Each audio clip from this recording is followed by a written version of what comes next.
Olá, estamos aqui uma vez mais em nosso canal de estudos de psicanálise e assuntos diversos. Para você que não é inscrito, inscreva-se, clique no sininho para receber notificações e assim estar atualizada das novas postagens que iremos fazer no decorrer dos dias.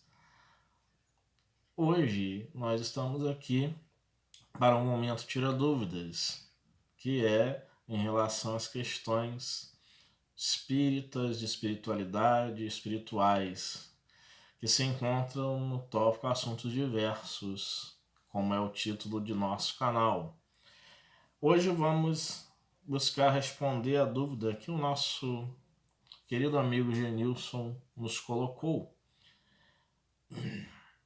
Ele diz assim: fale-nos sobre a missa de sétimo dia, liturgia da Igreja Católica, que, segundo me parece, estende-se desde o período colonial e que se destina aos falecidos e seu destino no pós-morte. Qual a relevância de celebrar ou rezar pelos desencarnados, segundo a doutrina espírita? Vamos à pesquisa histórica a respeito do que é a missa de sétimo dia. Primeiramente, nós temos de falar que há tradições, e as tradições são feitas, de geral, a partir da formulação oral e dessa transmissão oral para gerações subsequentes. A partir de então, nós temos que, especialmente em relação à cultura religiosa, não há uma pergunta, não há uma elaboração de raciocínio, de racionalização do porquê assim é. Simplesmente se fez e vai se passando de geração para geração, principalmente de uma forma oral e na prática do feito.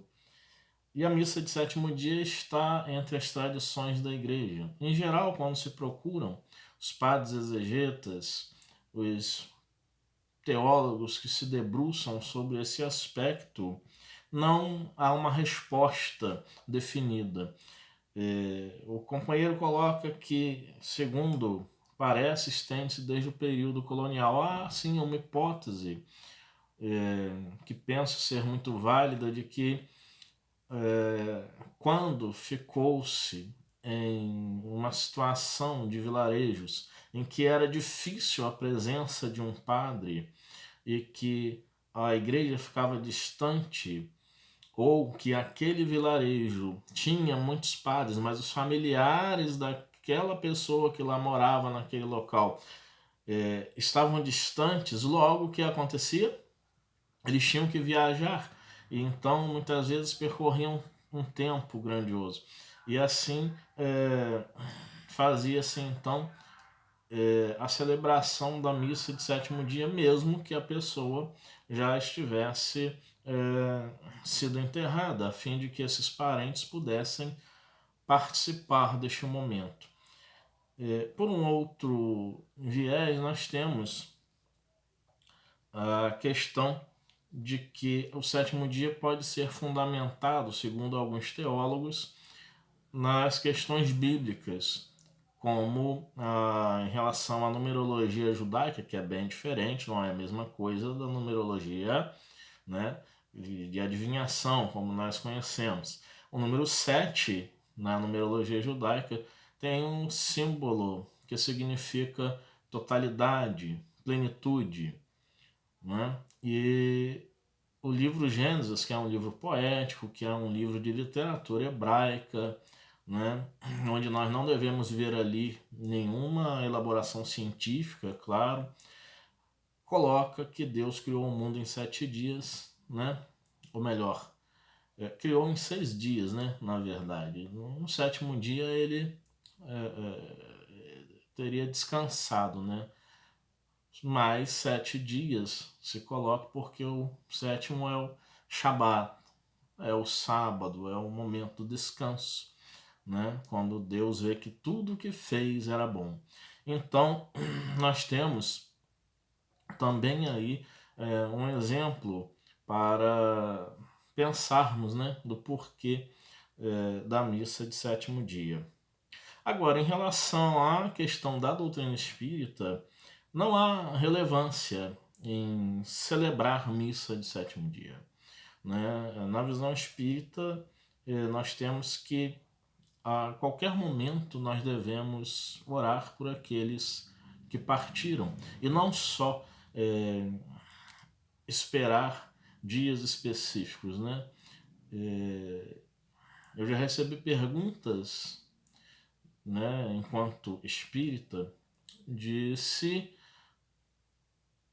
quando um espírito desencarnado pede uma missa de sétimo dia, se deve orar por ele. Eu digo, olha, desde o momento em que um médium vê ou recebe uma comunicação de um espírito pedindo para celebrar missa de sétimo dia, pode-se até celebrar, mas convenhamos que muitas vezes aquele ato é muito maquinal, né? O sacerdote que está celebrando, ele lê nome, e às vezes mais de um nome, e somente recebe uma oração de coração, né? Em geral, aquele espírito dos parentes que estão verdadeiramente sincronizados com o ato e não vivendo apenas um ato que é um ato importante também, que se funda na história da tradição católica brasileira, um ato de solidariedade, já que a missa de sétimo dia também tem um viés social de ser, né, bem simbólica em relação à etapa do luto que uma família passa, e a partir da missa de sétimo dia há esse tempo de luto e a família pode retomar a sua atividade normal, se lembrando depois de uma celebração de 30 dias. Antigamente, na história da igreja, havia missa de terceiro dia, né? E em alguns países não se reza a missa de sétimo dia. Essa é uma forte tradição brasileira, né?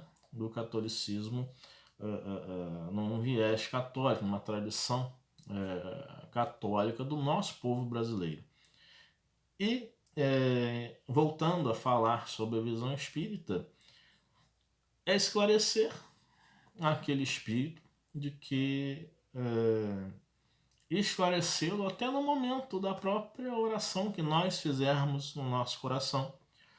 Não há no Espiritismo oração com dias específicos para os mortos. Em O Evangelho segundo o Espiritismo, Allan Kardec coloca várias preces direcionadas a criminosos, arrependidos no além, a suicidas, a obsessores, mas não há ali dias específicos para se orar por aqueles espíritos, né? Por esses espíritos que em muitos casos nos pedem preces.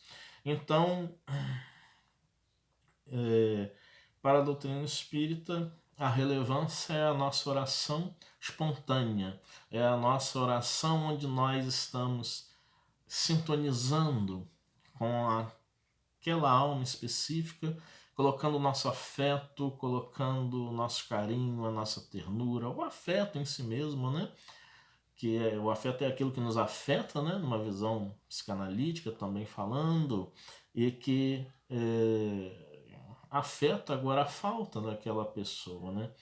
Mas, por outro lado, quando nós temos essa visão de orarmos com afetividade, também nós temos aí um consolo em saber, né, de que aquela alma está bem, né, recebendo as nossas orações, o nosso consolo, e nós sentimos essa sensação confortável.